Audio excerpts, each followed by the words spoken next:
I understand that there's a lot of work to be done. I know that we have a great foundation in place, and I'm thankful for that. And I'm looking forward to building on the winning tradition of the New Orleans Saints.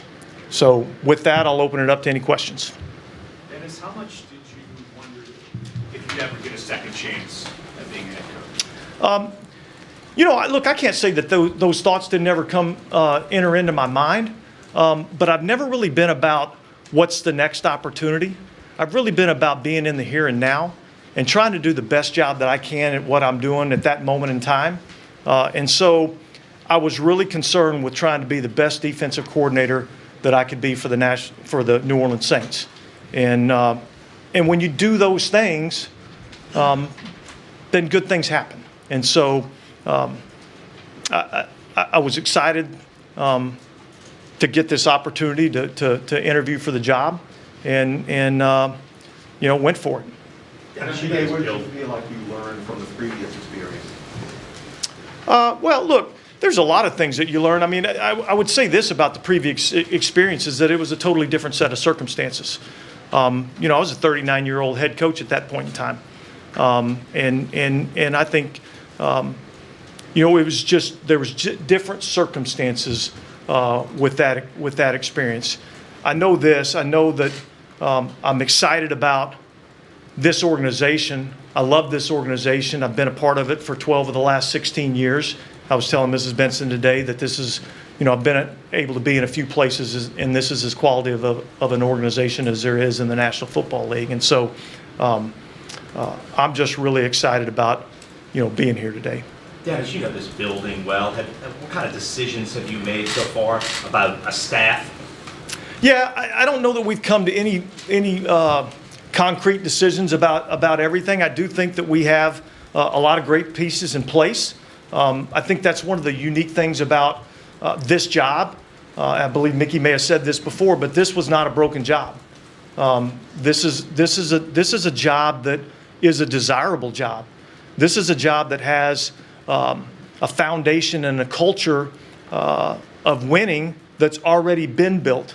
And so my job, as I see it, is, man, I want to try to build on that. I want to try to continue this winning tradition, and I don't see this as something where we need to have a ton of change. When you follow someone like Sean, how do you sort of balance continuing the tradition but putting your own stamp on it? Well, look, I think you learn from the experience of watching Sean, but at the end of the day, one thing I do know, okay, is that when you get put in a position like this, you have to do it your way, and you have to be yourself. And so, look, I'm going to come to work every day, and I'm going to be me, and I'm going to put my own little spin on it. But yet, man, there's a lot of things that we've done really, really well here, and I want to be able to continue those things, and I just want to be able to put my little spin on it. What is your vision? How big is it, do you think, is to, as you said, follow a Hall of Fame coach, and how much responsibility personally do you feel, knowing your legacy with the team here, to keep that going? Well, look, I think that's a huge responsibility, but I think I'm looking more at it as I want to take the lessons that I've learned, I want to build upon those lessons, okay, and I want to create my own legacy here with the New Orleans Saints, and so I know this is a job that you have to do with your own personality. And that's the way I plan on attacking it. Dennis, what is your vision as far as defensive play calling? Sean Payton was the head coach, but he's offensive coordinator, kind of calling plays. What is your vision and your role in it? Yeah, mainly setting up the game plan, or what? Yeah, I think that's stuff that we're going to determine over the next few days. But yet, I was telling somebody before, it's hard to turn your baby over. You know what I mean? And so I see myself, still, being heavily involved there and heavily involved with the game plan and even potentially the play calling. How much does it mean to you to get this opportunity here? Just considering this is kind of where you. Yeah. Really No. To me, this is the perfect fit. It's the perfect fit because I know the people here. I know the administration here. I know the players here. I know the support staff here. I know the coaches here. I understand all the culture that's here in this building. And so there's a comfortableness to making this move. And man, I just think if I could have laid at home at night and dreamt about where would be the one place that I would want to be the head coach, it'd be the head coach of the New Orleans Saints. Dennis, you mentioned being 39 when you got the Oakland job. 10 years later, how would you say you're better prepared for this maybe now than you were 10 years ago? Yeah, way more experience. Way more experience. Seen a lot of different things. Had a lot of opportunity to lead a lot of men. You know, when I went to Oakland, I was a one-year coordinator and got an opportunity to go be a head coach. And so now I've been back here, you know, basically in a coordinator's role here in New Orleans for 6.5 years and getting a chance to watch, you know, how Sean operates. And so I've just seen a lot more. I've just been through a lot more, experienced a lot more, been through a lot of winning since that time. So yeah, I just think it just comes with the territory. You know, the more you do something, the better you get at it. Dennis, you're obviously known for defense, but there's certainly a question mark going into the season at quarterback. What's kind of your philosophy with that position stylistically? I mean, how much do you want? I mean, do you have a plan for that? How you want to see maybe an offense run? Well, look, I would say this. I would say that I don't see the offense being run too dissimilarly to what we've been able to do in the past. I think, you know, there's maybe a few things that we can tweak and do a few things a little bit differently. But look, I want the offense I want to be a physical offense. I want to be able to run the football. I want to be able to create explosive plays. I want to be a smart offense that doesn't have a lot of negative plays. I want to protect the football, and I want to be good situationally. And there's a lot of different ways that you can go about doing that. So we're going to be a good offense. We're going to be able to put some points on the board. We're going to be explosive. We're going to be exciting. Dennis, do you think initially you would be involved with the personnel as much as Sean Payton was? As far as Yeah, sir. Yeah, absolutely. Absolutely. I think that's one of the major roles of the head coach is to be heavily involved in the personnel. Offensively, defensively, and special teams. So yeah, absolutely. Yes. No matter what you do, you're going to be compared to the guy who was in front of you. And that's going to go on, especially in the first year, all year long. Have you made peace with that, or do you care, or? Yeah, I think I'm at peace with that. Look, I understand what the expectations are here. But those are the expectations in our league. And I look at it as what a great example to follow. And so, yeah, I'm excited about it. I'm looking forward to it. Dennis, you said you haven't made all your coaching staff decisions, but what are you thinking or going over in the next few days? Well, I don't really want to get into any specifics on that right now. I think that's something. Look, I just was informed yesterday that I was going to get the job. So, you know, I mean, I think we may be 24 hours into this thing. So I think there's a lot of decisions that need to be made. And I just would say, look, we got a talented staff, and you know, I like a lot of the things that we've done. And is there anything you learned about that aspect of the job in particular in Oakland? Because I know in your first couple of years you went through 3 or 4 different quarterback ideas. Was that something that kind of stalled things for you? Yeah, look, I mean, obviously I keep saying this, you know, there's a lot of different circumstances that went through that first opportunity for me, and I learned a lot from it. And so I think being put in a position like this where there's the ability to keep some continuity within what you're doing on the team and within the organization, I think is important. What have the last 2 weeks been like, just from Sean retiring to now? Has it been as much of a whirlwind as it feels like? Yes. Yeah, it has. You know what I mean? Like, you wake up in the morning, you're thinking about it. You go to bed, you're thinking about it. And so, you know, and you got, you know, family at home, and they're thinking about the same thing. And and you got a bunch of people within the organization, and they're thinking a lot of the same things. Yeah, it's stressful. It really is. But that's part of the business. That's part of what we deal with. Dennis, did you grow up in Texas dreaming of being a coach like this at this level? I'll say this. I wanted to be a coach from the time I was in 7th grade. I think coaches have had a tremendous influence on my life, from, my dad coaching all my Little League teams to junior high coaches, high school, and really, quite honestly, Jeff, when I was in high school, I wanted to be a high school coach when I grew up. I had a chance to go play college ball. I wanted to be a college coach and didn't really have any ambition to be in the NFL. And, R.C. Slocum told me one day, he said, you get your tail to the National Football League as fast as you can. I did exactly what he told me to do. And really, look, I just wanted to coach football, work really hard, and do my job. And I think when you do those things, good things happen. Dennis, your defense has been real high energy, celebrating after plays, and that. Like, how much does that attitude, you think, help build and fuel success? And is that something you want to kind of spread throughout when you talk about like the attitude of the city and all of that? Well, I think this. I think your team's going to feed off of your personality, and that's my personality. That's the way I go about doing my job. That's the way I've coached the defense here, and I don't see that being, any differently. And I just think our team.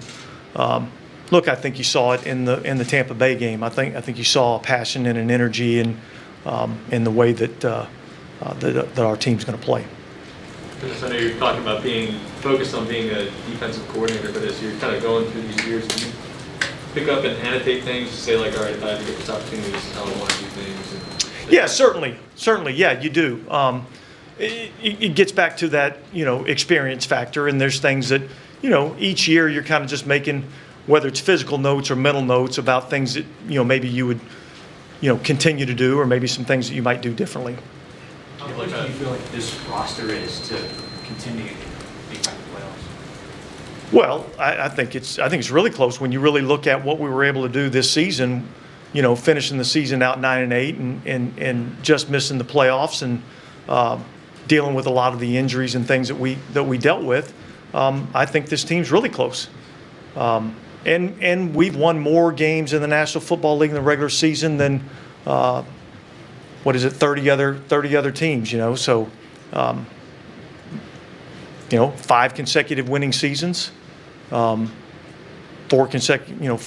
years in the playoffs. I think we're close.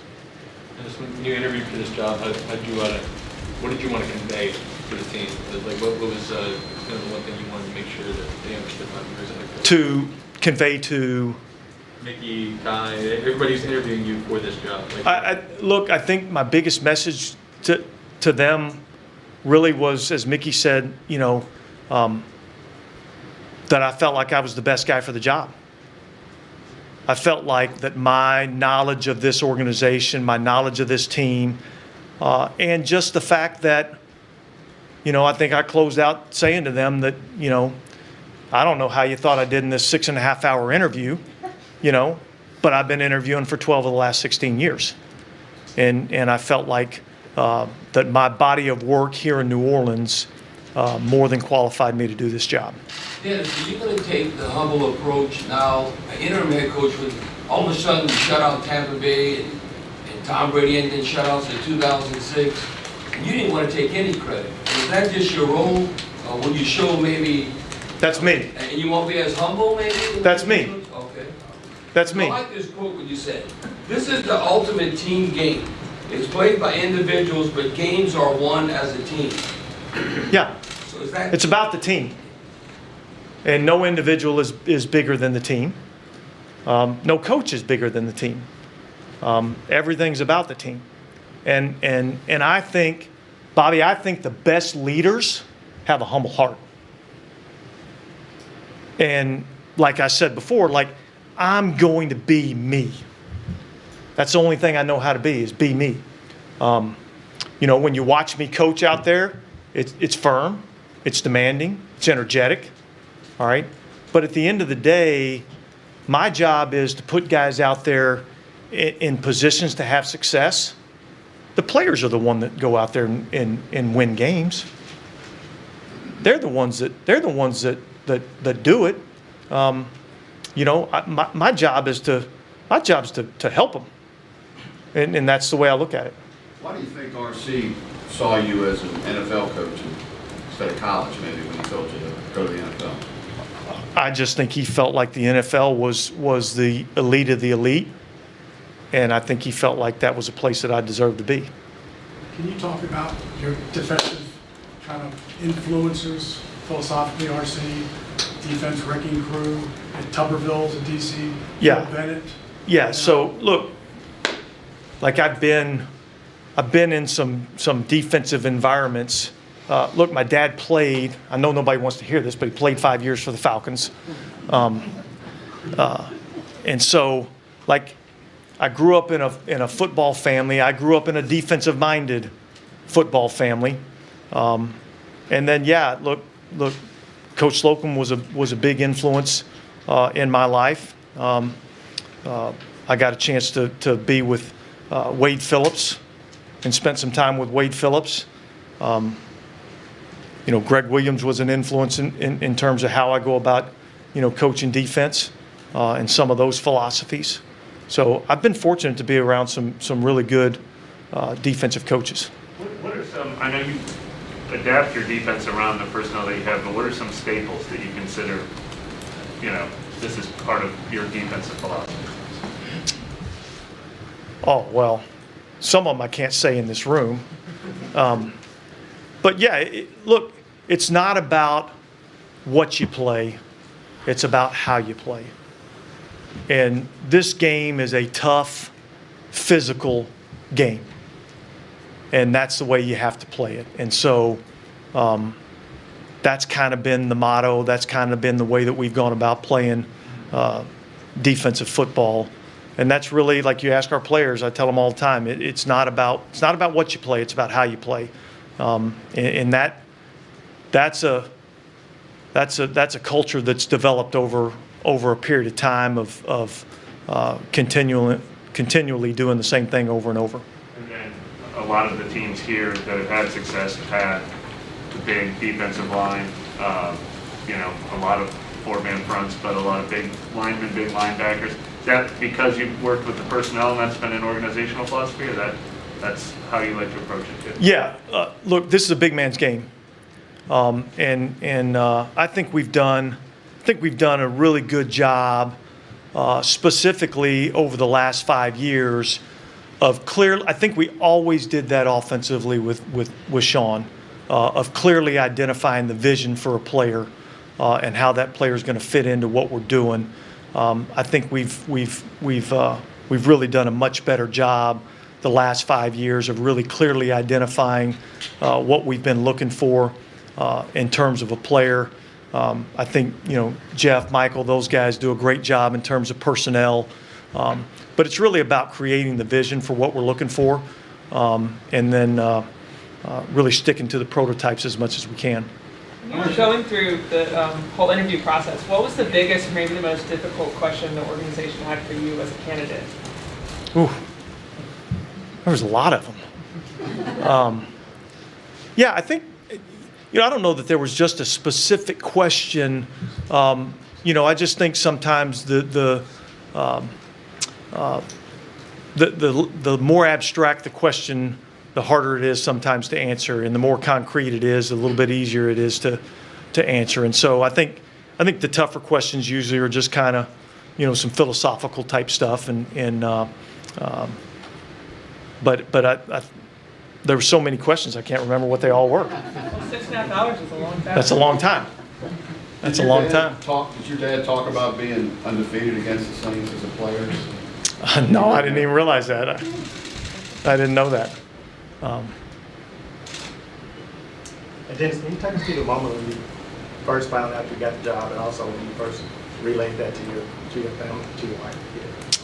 Yeah, I first found out when Mrs. Benson came into my office to let me know that I was going to be the next head coach, and it was great. I mean, she congratulated me, and then we spent probably 15, 20 minutes just just sitting talking, you know, and that's the nature of this organization. You know, this organization is really all about the people, and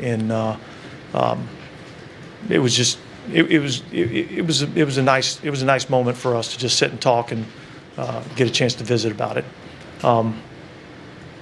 Gosh, and then it kind of went to a whirlwind. I was down with Mickey for a minute, and then I went to go see Doug, and next thing I know, I got 93 text messages, you know.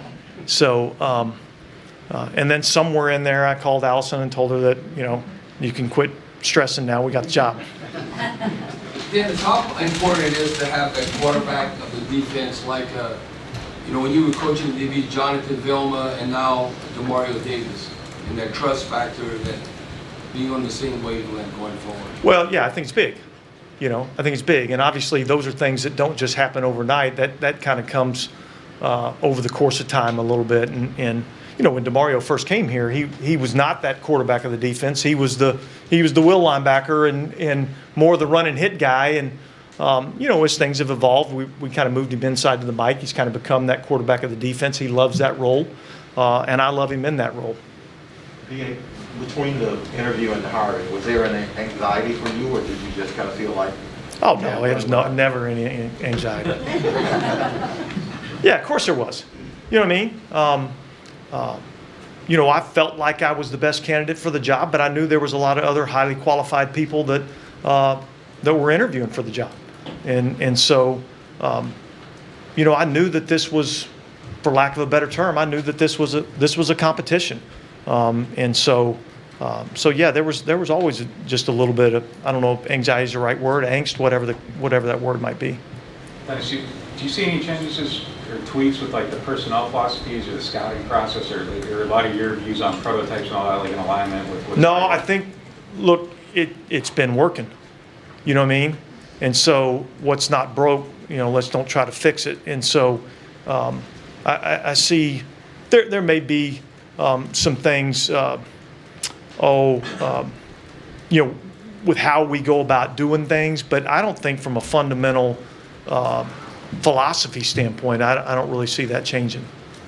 And as you, to follow up on Luke, when he was asking if you noticed some things and take some notes about being a better head coach, did you do that deliberately over the last 5-6 years? I know Sean talked a lot about doing that in his time with Parcells. Did you take the last 5-6 years? And I know you're focused on your day job. But. Yeah, I would say that I was much more perceptive to things that were going on around me than maybe I was before. And that's because I sat in that seat before. And so I wouldn't say that, you know, I just sat down and took a lot of pen to paper all the time, but there's a lot of mental notes that took place. Hey, Dennis, in the back. Sorry to ask about Alvin on this day of all days, but obviously not ideal right before you get hired to have a player of that significance in this kind of situation.